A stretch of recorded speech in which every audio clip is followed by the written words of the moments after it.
On our wedding anniversary, my husband said he found true love in another woman. I stood up and played a video that made his own mother slap him in the face. Hi everyone, before we get into today's video, I need your help. We've noticed that the channel's reach has been dropping a bit, and one of the best ways you can support us is by subscribing. It's quick, free, and helps us keep bringing you new and interesting stories.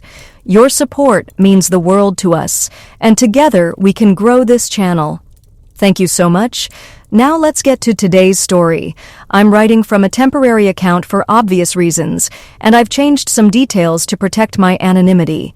On our 10th wedding anniversary, as the candles flickered between us and our closest friends raised their glasses in celebration, David looked directly into my eyes and said, "I've found my true love. But it isn't you."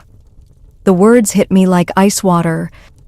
The dining room fell silent except for the soft jazz playing in the background, the same song from our wedding. Mrs. Henderson's champagne glass slipped from her fingers, shattering against the hardwood floor I had spent hours polishing that morning. My mother-in-law's face drained of color. Even our children, Emma and Jake, stopped their quiet chatter from the kids' table in the corner. But here's what nobody in that room knew.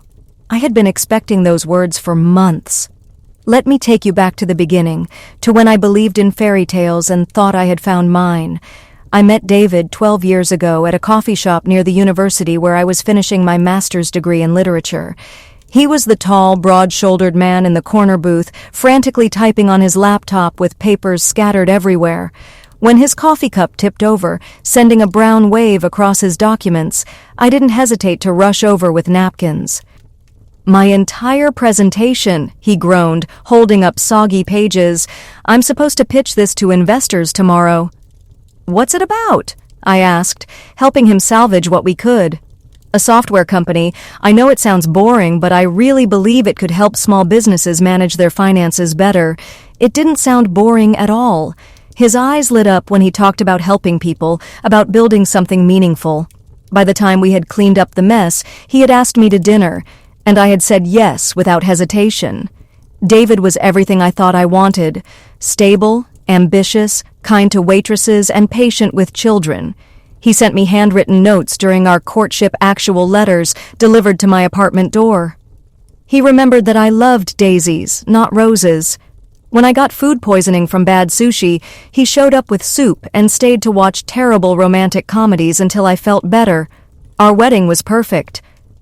Small, intimate, held in my grandmother's garden under strings of white lights. David cried when I walked down the aisle. His vows promised that he would be my best friend, my partner, my safe harbor in any storm. I believed every word. The first few years of marriage felt like an extension of our courtship. We bought our first house, a modest colonial with blue shutters and a big backyard where David immediately planted a vegetable garden. He said he wanted our future children to understand where food came from. When Emma arrived, pink and screaming and perfect, David was the one who stayed up nights walking the floors with her so I could sleep. 2 years later, when Jake joined our family, David assembled the crib at 2 a.m., humming softly while I dozed. His software company took off faster than either of us had expected. What started as a dream in a coffee shop became a thriving business with 40 employees and clients across 3 states. We moved to a bigger house in a better neighborhood. I left my job teaching high school English to stay home with the children, something we had discussed and agreed upon. David traveled more for work, but he always brought back small gifts books for me, toys for the kids, stories about the places he'd been. "I miss you when I'm gone," he would say, pulling me close in our king-sized bed. "You and the kids are everything to me." I had no reason to doubt him. Why would I? David was the man who remembered to pick up my favorite bread from the bakery, who never missed a school play or soccer game, who still opened my car door after 8 years of marriage. When he suggested we renew our vows for our 10th anniversary, I thought it was the most romantic thing imaginable, but looking back now, I can see exactly when things began to change. It started about 18 months ago, when David hired Jessica as the new head of marketing. She was 28, blonde, with the kind of effortless beauty that comes from good genes and expensive skincare. During the company Christmas party, David introduced her to everyone with obvious pride. Jessica graduated top of her class from Northwestern, he told me, his hand resting perhaps too long on her lower back. She has some incredible ideas for expanding our market reach. I smiled politely and made small talk about her background, her move to our city, her adjustment to working at a smaller company.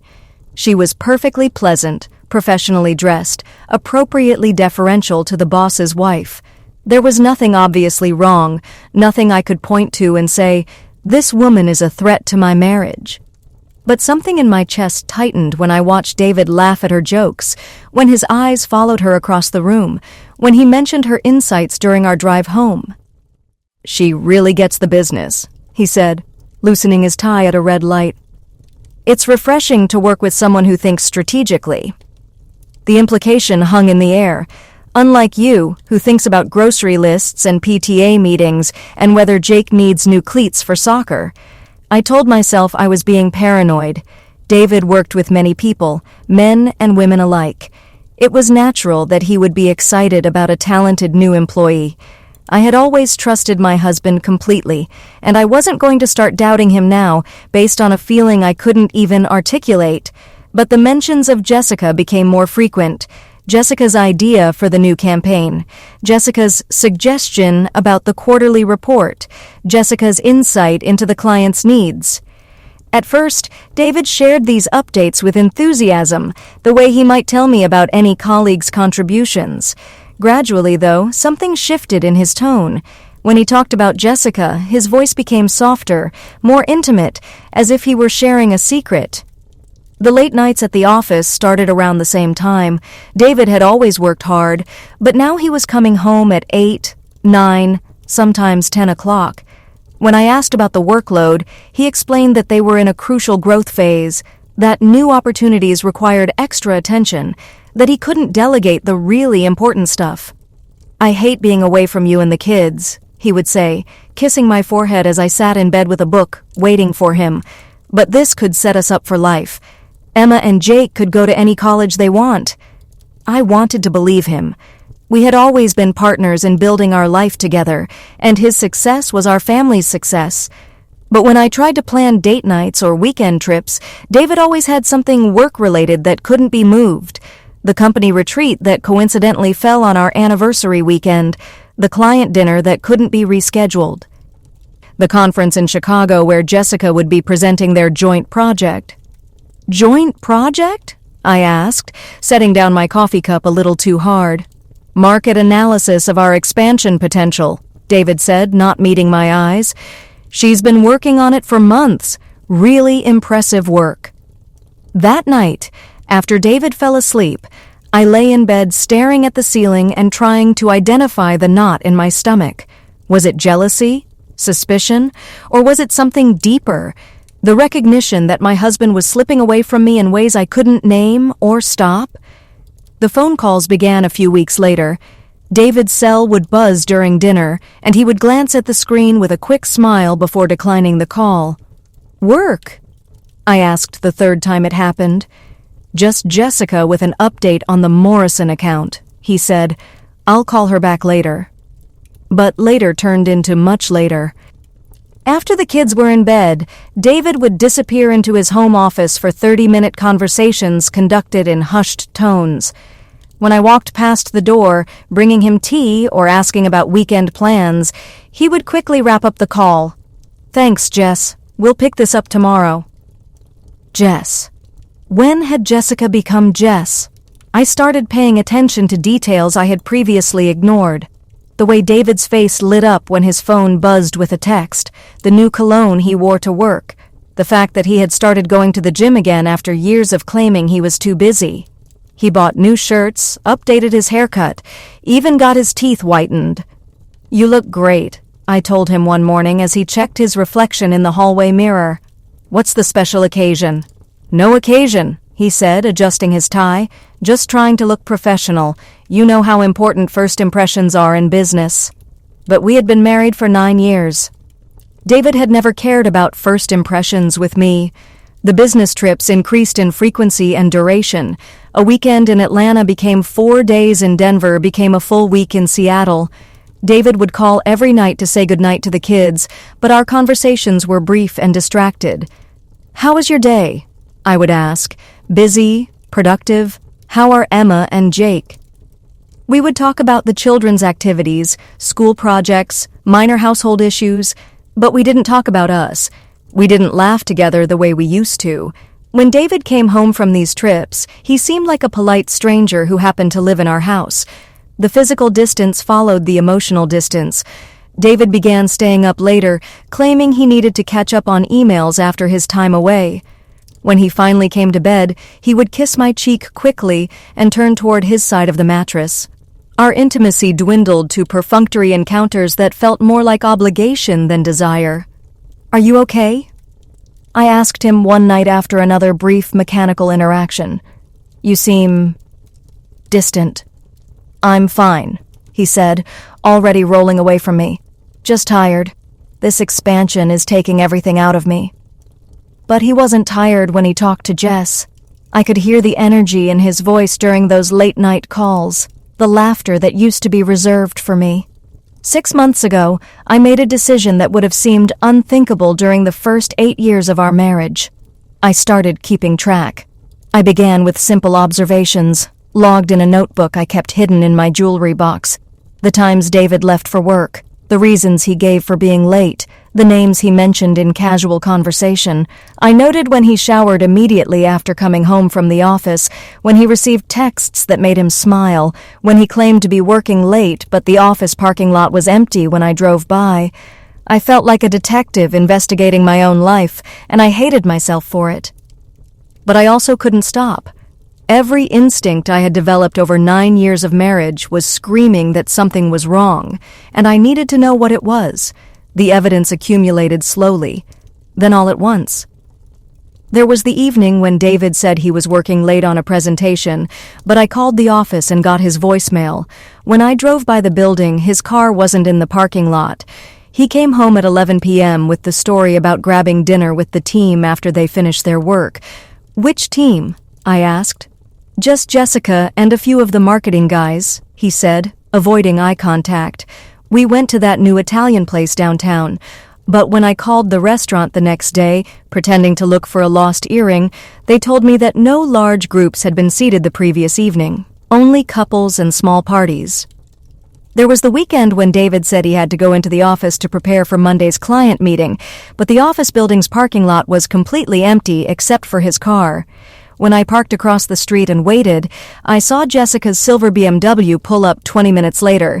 There were the credit card statements with charges I didn't recognize, expensive dinners at restaurants we had never been to together, hotel charges for business trips that were supposed to be day trips, a jewelry purchase from a store I had never heard of for an amount that made my stomach turn. When I asked David about the jewelry charge, he had an immediate explanation. "Client gift," he said without hesitation. "The Morrison account. They've been such good partners, and I wanted to get something nice for the wife." But I had met Mrs. Morrison at the company Christmas party. She was a lovely woman in her 60s who wore simple pearl earrings and a practical watch. The jewelry charge was for a necklace that cost more than our monthly mortgage payment. 3 months ago, I hired a private investigator. I found Marcus Chen through a recommendation from my college roommate, who had used his services during her own divorce. Marcus was a former police detective, professional and discreet. When I sat in his small office above a bakery downtown, explaining why I needed his help, he nodded with the weary understanding of someone who had heard this story many times before. "I need to know if my husband is having an affair," I said, handing him David's photo and basic information. "I don't want to destroy my marriage over suspicion, but I can't keep living with this uncertainty."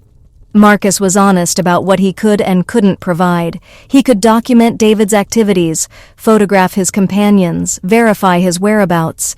He couldn't tell me what to do with the information, and he couldn't make the choice about my marriage easier. "Most of the time, clients already know the truth," he said gently. "They just need confirmation." I knew he was right. Deep in my heart, beneath all the hope and denial, I already knew what he was going to find. The photos arrived by secure email 2 weeks later. David and Jessica entering a hotel together on a Tuesday afternoon when he was supposed to be in client meetings. The same hotel where the mysterious credit card charges originated. David and Jessica holding hands across a restaurant table at the Italian place where they had supposedly been dining with the team. David and Jessica kissing in the parking garage of his office building. But the most devastating photo was also the most innocent looking. David and Jessica sitting on a park bench, talking intensely, their heads close together. She was crying, and he was holding her hand with such tenderness that it took my breath away. It was the same expression he used to have when he looked at me during difficult times, the same gentle attention he had given me when my father died, when I had postpartum depression after Jake was born. He was comforting her the way a husband comforts his wife, the way he used to comfort me. Marcus also provided transcripts of recorded conversations, obtained legally through some method I didn't ask him to explain. Reading them was like being stabbed repeatedly in the chest. "I can't keep lying to her," David's voice captured during a phone call. "She's starting to ask questions." "What kind of questions?" Jessica's voice, tinny through the recording equipment. "About work, about where I am, about us." "She's not stupid, Jess. She knows something's different." "So what do you want to do? I can't keep being your secret much longer. This is killing me."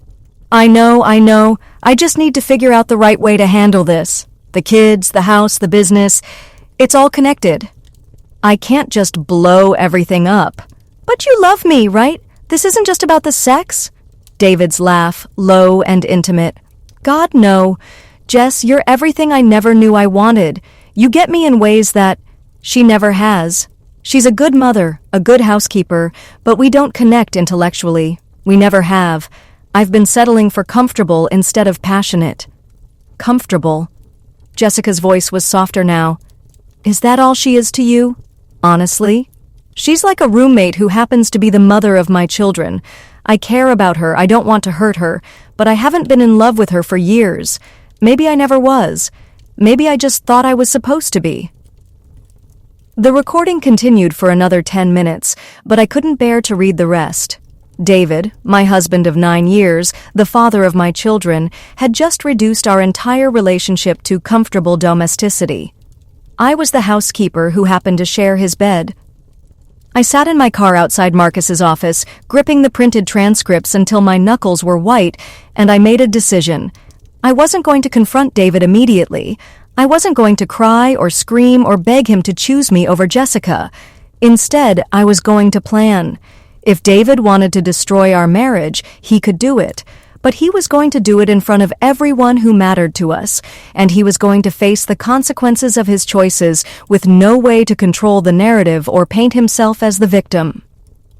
Our 10th wedding anniversary was 6 weeks away. David had already started planning a celebration dinner with our closest friends and family members. He wanted to renew our vows in front of the people who had watched us build our life together. He wanted to make speeches about our enduring love and partnership. Perfect. I spent those 6 weeks becoming the best actress of my life. I smiled when David mentioned working late. I thanked him for the flowers he brought home, the same generic grocery store bouquet he now brought every Friday, probably to assuage his guilt. I planned our anniversary dinner with enthusiasm, calling it a celebration of our decade together and our commitment to the future. I also used those 6 weeks to document everything. Marcus continued his surveillance, building a comprehensive record of David's activities with Jessica. I copied financial records, photographed David's phone when he left it unattended, and saved every piece of evidence I could find. But most importantly, I hired a divorce lawyer. Sarah Martinez came highly recommended as someone who protected her client's interests aggressively but fairly. During our initial consultation, I laid out everything I knew about David's affair and asked her to prepare for the possibility that our marriage was about to end. "I don't want alimony," I told her. "I want the house, primary custody of the children, and half of everything David has built during our marriage, including his business interests." "That's very reasonable," Sarah said, reviewing the financial documents I had brought. "Especially given the evidence of adultery and the fact that you've been out of the workforce for 6 years raising your children. I also want him to have to explain his choices to our children when they're old enough to understand," I said. "I won't poison them against their father, but I won't lie to protect him either." Sarah nodded approvingly. "You're thinking clearly about this. A lot of clients are too emotional to consider the long-term implications." I was emotional. I was devastated, furious, heartbroken, and terrified. But I was also determined not to let David control how our marriage ended. He had already taken away my choice about whether to stay married. I wasn't going to let him take away my choice about how to leave. The night before our anniversary dinner, David came home with an enormous bouquet of red roses and a jewelry box from the same store where he had bought Jessica's necklace. "I know tomorrow is going to be overwhelming with everyone here," he said, kissing my cheek, "but I wanted to give you this tonight, when it's just us." Inside the box was a diamond bracelet that probably cost more than my car. It was beautiful, expensive, and completely impersonal. The kind of gift a guilty husband buys when he's trying to convince himself that he's a good man. "It's lovely," I said, letting him clasp it around my wrist. "Thank you." 10 years, David said, pulling me into his arms. "I can't believe how fast it's gone." "I can't either," I said, and I meant it. 10 years ago, I had married a man I trusted completely. Now I was standing in his arms, wearing his gilt jewelry, and planning to expose his affair in front of our family and friends. "Are you happy?"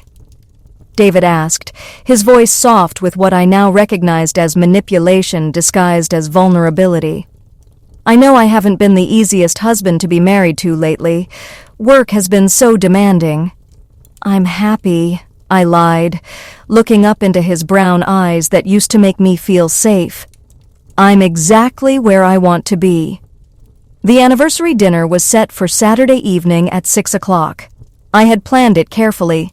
Close family and friends, enough people to make David's announcement significant, but not so many that it would become a circus. Our children would be there, old enough to understand that something important was happening, but young enough to be shielded from the worst details.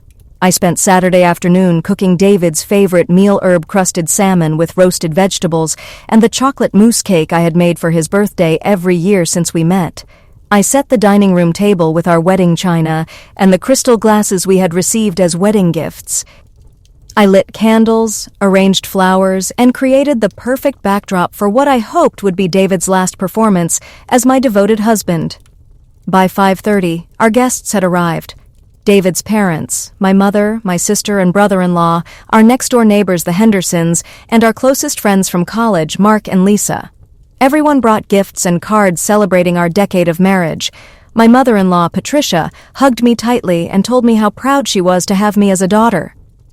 "You and David are proof that love lasts," she said, squeezing my hands.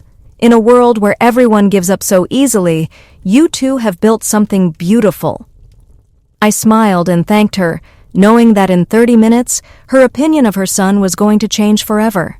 David was in his element, playing the role of devoted husband and father, with the skill of someone who had been practicing for months.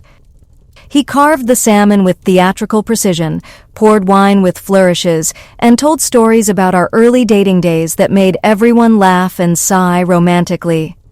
"This woman," he said, raising his glass toward me, "changed my entire life.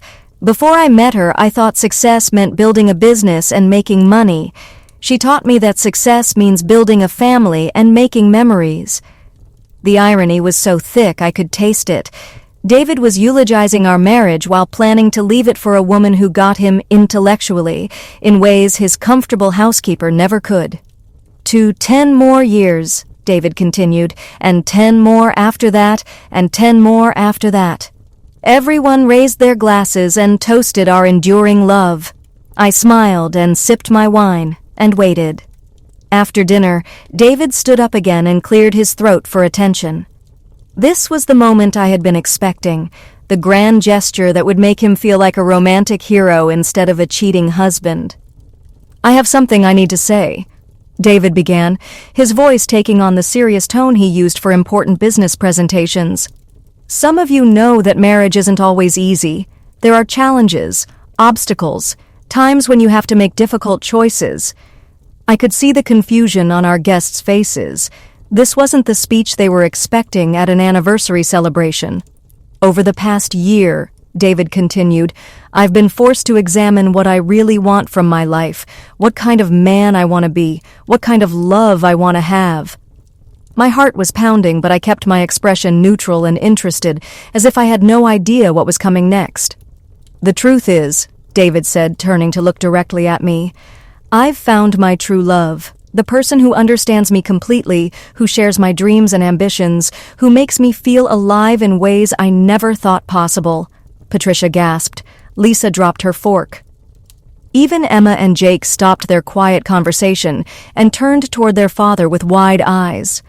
I've found my true love, David repeated, his voice growing stronger with conviction. But it isn't you. The silence that followed was absolute. No one moved, no one breathed, no one seemed to understand what they had just heard. David stood there looking at me expectantly, as if he had just delivered a romantic declaration instead of a public humiliation. And that's when I smiled. Thank you for saying that in front of everyone who matters to us, I said, my voice calm and clear. It makes what I'm about to share so much easier. I reached under my chair and pulled out a small remote control that I had hidden there earlier. With one click, our wall-mounted television came to life, displaying a photo that Marcus had taken just 3 days ago, David and Jessica kissing passionately in the front seat of his car. The room erupted in gasps and exclamations, but I wasn't finished. This is Jessica Chen, David's head of marketing, and, as you can see, much more than that. I clicked to the next image, David and Jessica entering a hotel together. They've been having an affair for over a year. Click. David and Jessica holding hands at dinner. Click. David and Jessica embracing in his office. Click. David and Jessica looking at engagement rings in a jewelry store window. David has been lying to all of us, I continued, my voice steady despite the chaos erupting around me. Lying about working late, lying about business trips, lying about client meetings. He's been using our joint credit cards to fund his affair. He bought Jessica a necklace that cost more than our mortgage payment while telling me we needed to be careful with money. I clicked to the final image, a text conversation between David and Jessica, where he referred to me as the housekeeper who happens to live in my house, and described our marriage as comfortable but passionless. Most importantly, I said, looking directly at David, whose face had gone completely white. He's been planning to leave us for months. This announcement tonight wasn't spontaneous heartbreak. It was calculated cruelty. He wanted to humiliate me in front of the people I love most, probably so Jessica would know how committed he is to their future together. The silence that followed was different from the first one. This wasn't shocked confusion. This was stunned understanding as everyone processed what they had just learned. Patricia was the first to move. David's mother, the woman who had raised him to be honest and kind, walked slowly around the table until she was standing directly in front of her son. Then she slapped him across the face with a sound that echoed through the room. "How could you?" she whispered, tears streaming down her cheeks. "How could you do this to your family, to your children?" David's hand went to his cheek, but he didn't answer. He was staring at the television screen as if he couldn't believe what he was seeing. "Mom," he finally said, his voice cracking, "I can explain." "Explain what?" my mother interjected, standing up from her chair with fury I had never seen from her before. "Explain how you threw away the best thing that ever happened to you? Explain how you lied to everyone who trusted you? Explain how you were willing to destroy your children's sense of security for some office affair?" Mark, David's best man at our wedding, shook his head in disgust. "I can't even look at you right now," he said. "We all believed in you two. We held you up as the example of what marriage could be." Lisa was crying openly, holding my sister's hand across the table. The Hendersons looked like they wanted to disappear through the floor. Emma and Jake sat frozen in their chairs, trying to understand why all the adults were so upset with their father. But I wasn't finished yet. There's one more thing, I said, reaching into my purse. I've filed for divorce. I pulled out the legal documents that Sarah had prepared and placed them on the table in front of David. You're being served with papers citing adultery and abandonment. I'm seeking primary custody of the children, the house, and half of all marital assets, including your business interests. David finally found his voice. You can't do this. You can't take my company. I built that from nothing. You built it during our marriage, with my support while I sacrificed my career to raise your children, I said. According to the state of our marriage, I'm entitled to half of everything we built together, including the business you've been using to fund your affair. This is insane, David said, his voice rising. You're being vindictive and petty. I'm being practical, I corrected. You made the choice to end our marriage. I'm just making sure it ends on fair terms instead of letting you control the entire process. Patricia looked at the divorce papers and then back at her son. You're getting exactly what you deserve, she said quietly. I raised you better than this. Mom, please, David said, reaching toward her. You don't understand. My marriage to her has been over for years. We were living like roommates. I found someone who actually loves me for who I am. Who you are, I said, standing up from my chair, is a liar and a cheater who was willing to humiliate his wife in front of his children rather than handle his marital problems like an adult. I walked around the table until I was standing directly in front of him. You could have asked for marriage counseling. You could have suggested separation. You could have filed for divorce yourself months ago. Instead, you chose to have an affair, lie to everyone who trusted you, and plan this cruel public announcement to make yourself feel like some kind of romantic hero. David's face was red now, a combination of embarrassment and anger. You don't know what it's like to be trapped in a marriage with someone you've outgrown, he said.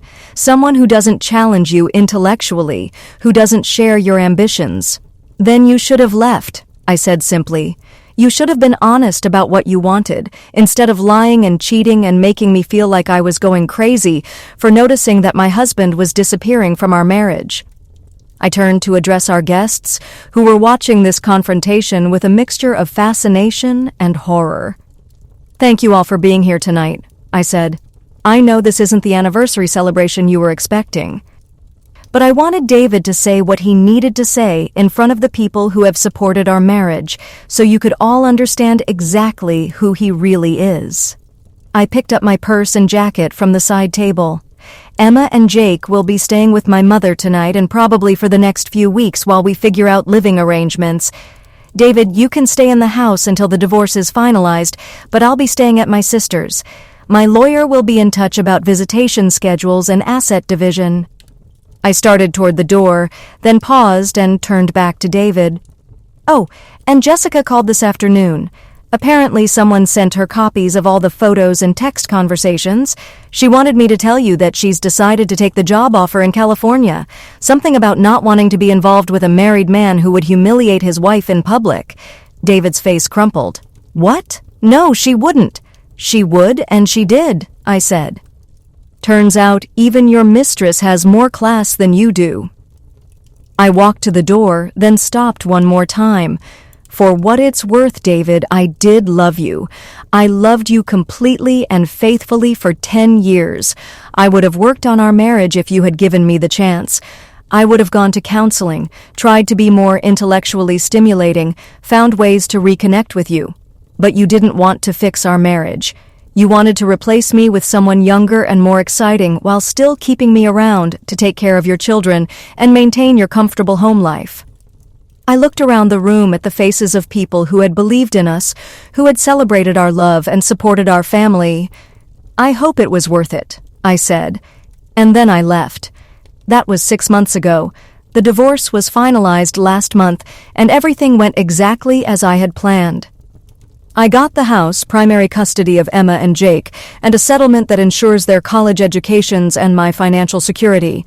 David got visitation rights, half the savings, and the reputation of a man who destroyed his family for an affair that lasted exactly 3 more weeks after our anniversary dinner. Jessica did take the job in California. According to mutual friends, she was horrified when she realized that David had planned to publicly humiliate me as some kind of grand romantic gesture. She ended their relationship immediately and moved across the country to get away from the entire situation. David has tried to apologize, to explain, to convince me that we could still work things out. He sent flowers, written letters, even asked his mother to intercede on his behalf. But Patricia told him she was too ashamed of his behavior to help him repair the damage he had caused. "You made your choice," she told him. "Now you have to live with the consequences." I'm living with consequences too, but they're different than what I expected. I thought divorce would leave me feeling bitter and broken. Instead, I feel liberated. For the first time in years, I'm not wondering where my husband really is when he claims to be working late.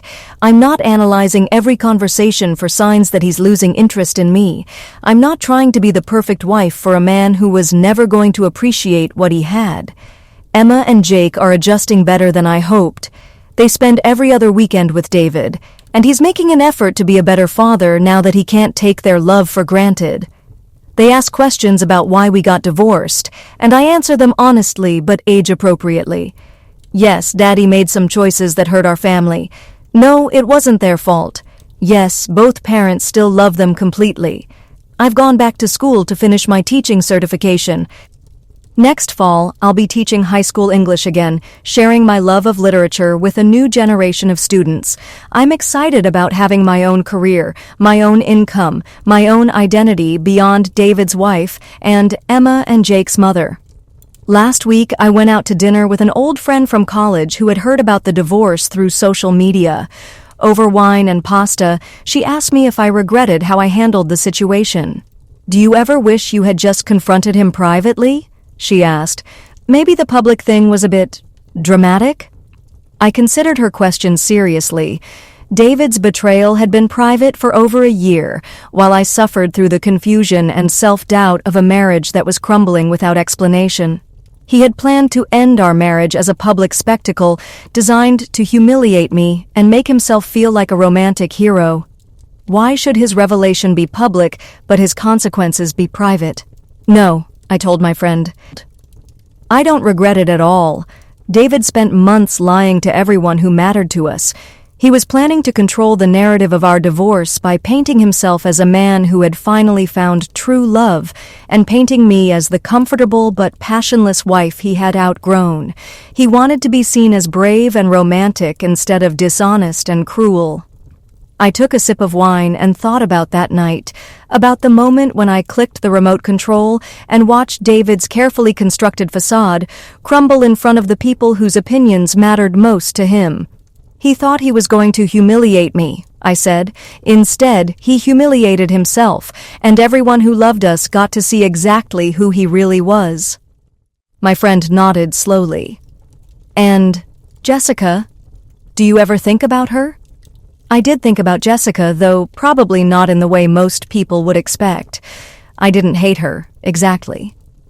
She was a young woman who had fallen for a married man who told her his marriage was already over, who convinced her that his wife was just a roommate he was staying with for the children's sake.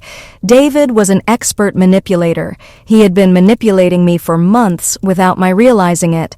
I could understand how Jessica had been deceived, too. "I actually feel sorry for her," I said. "She thought she was in love with an honest man who was trapped in a loveless marriage. When she found out that he was actually a liar who was willing to publicly humiliate his wife for dramatic effect, she realized what kind of person she had been involved with. That's why she ended things and moved to California." "Do you think she knew he was planning that anniversary speech?" I considered this. Marcus had provided transcripts of several conversations between David and Jessica in the weeks leading up to our anniversary, and in none of them had David mentioned his plan to announce his affair publicly. In fact, Jessica had repeatedly asked him when he was going to tell me about their relationship, expressing concern about the deception. "No," I said finally. "I think David kept that part to himself. He wanted to surprise everyone, including her. When she found out what he had done, she was probably as horrified as everyone else." My friend refilled our wine glasses.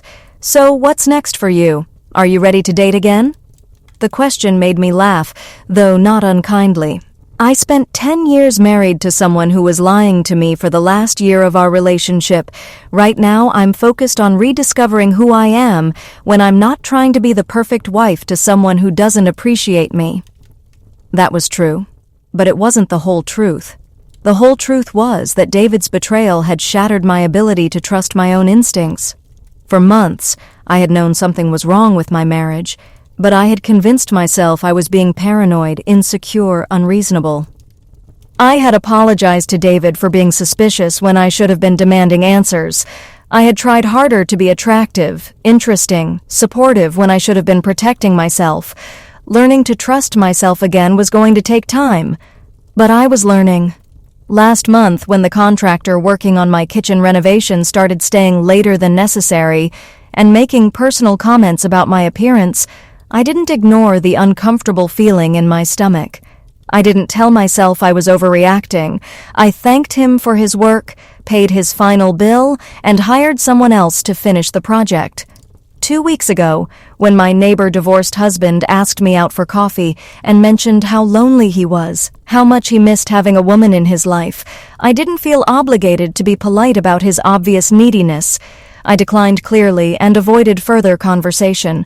These might seem like small victories, but they felt enormous to me. I was learning to listen to my instincts again, to trust my own perceptions, to prioritize my comfort and safety over other people's feelings. I was also learning to enjoy my own company.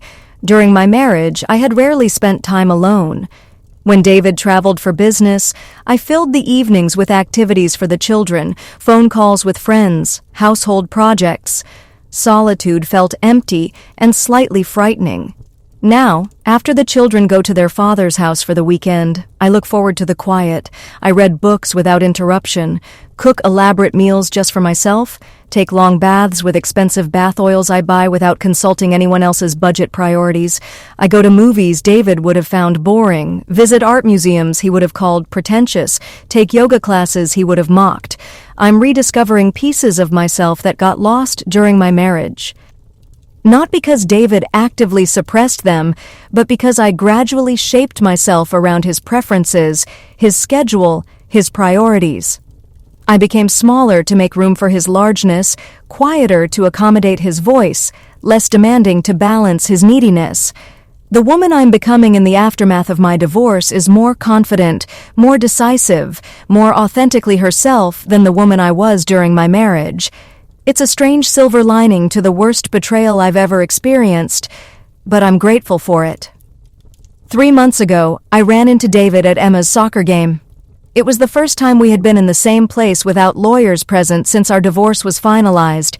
He looked tired, older, diminished somehow. The confident businessman who had once commanded every room he entered seemed smaller, uncertain. "You look good," he said, sitting down on the bleachers a careful distance away from me. "Happy. I am happy," I said, and I realized I meant it completely. "The kids seem to be adjusting well," he continued, obviously searching for neutral territory. "Jake told me you're going back to teaching. In the fall. I'm looking forward to it." We sat in silence for a while, watching our daughter run across the field with the fierce determination she had inherited from both of us. Finally, David spoke again. "I know you probably don't want to hear this," he said, "but I am sorry. Not for ending our marriage. I think we both know that wasn't working, but for how I did it, for the lying, for the affair, for that night at dinner. You didn't deserve that." I looked at him, this man who had shared my bed for 10 years, who had helped me create 2 beautiful children, who had destroyed my ability to trust anyone for months. I felt nothing. Not anger, not sadness, not even the satisfaction I had expected from his apology. "Thank you for saying that," I said. "But you're right, I don't want to hear it. Not because I'm still angry, but because your apology doesn't change anything for me now. I've moved past needing you to acknowledge what you did wrong." David nodded, accepting my response with more grace than I had expected. "For what it's worth," he said, "I think I understand now what I gave up, what I threw away." You threw away 10 years of marriage to a woman who loved you completely, I said. But more than that, you threw away your integrity, your reputation, and the respect of everyone who mattered to you. That's not my loss to mourn. It's yours. After Emma's game ended, David hugged the children goodbye and walked to his car alone. I watched him drive away and felt a kind of closure I hadn't expected. The man who had once been the center of my world was now just the father of my children, a supporting character in my story instead of the co-star. That night, after Emma and Jake were asleep, I sat on my back porch with a glass of wine and thought about the anniversary dinner that had changed everything. For months afterward, I had wondered if I could have handled the situation differently, more privately, with less drama. But sitting there in the peaceful evening air, listening to the crickets and watching fireflies blink in my garden, I realized that the public nature of David's downfall had been necessary. Not for revenge, though I won't pretend there hadn't been some satisfaction in watching his carefully constructed facade crumble. It had been necessary for my own healing. David had spent over a year making me doubt my own perceptions, question my own worth, wonder if I was crazy for sensing that something was wrong with my marriage. He had gaslit me so effectively that I had started to believe his narrative that I was a comfortable but boring wife who didn't challenge him intellectually, who had let herself go, who was holding him back from his full potential. By exposing his lies publicly in front of everyone who had witnessed our marriage, I had reclaimed my own story. I had shown the people who mattered to me and to myself that I wasn't the delusional, paranoid woman David had made me feel like I was becoming. I had been right to trust my instincts. I had been right to investigate. I had been right to protect myself. Most importantly, I had refused to let David control the narrative of our divorce. Instead of being the woman who was left for someone younger and more exciting, I became the woman who caught her cheating husband in a web of his own lies and held him accountable for his choices. The anniversary dinner hadn't been revenge, it had been justice.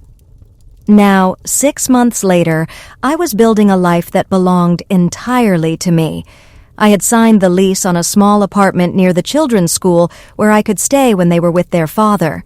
I had enrolled in graduate classes to update my teaching certification. I had joined a book club, started volunteering at the local animal shelter, and even signed up for a pottery class that met on Thursday evenings. These might seem like ordinary activities, but they felt revolutionary to me. For the first time in over a decade, I was making choices based entirely on my own interests and preferences. I wasn't consulting anyone else's schedule, accommodating anyone else's opinions, or shaping my decisions around someone else's needs. I was learning who I was when I wasn't trying to be the perfect wife to an imperfect husband. Last week, Emma asked me if I ever missed being married to her father. "Do you miss when we were all together?" she said, curling up next to me on the couch while we watched a movie. It was a fair question, and she deserved an honest answer. "I miss the family we were when you and Jake were little," I told her. "I miss the feeling of being part of a team, working together to build something good. But that family stopped existing before Daddy and I got divorced. The divorce just made it official." "Because of Jessica?" Emma knew about the affair in age-appropriate terms. She knew that her father had fallen in love with someone else and that he had lied about it, which had hurt me very much. She didn't know about the cruel things he had said about me, about his plan to humiliate me publicly, about the extent of his deception.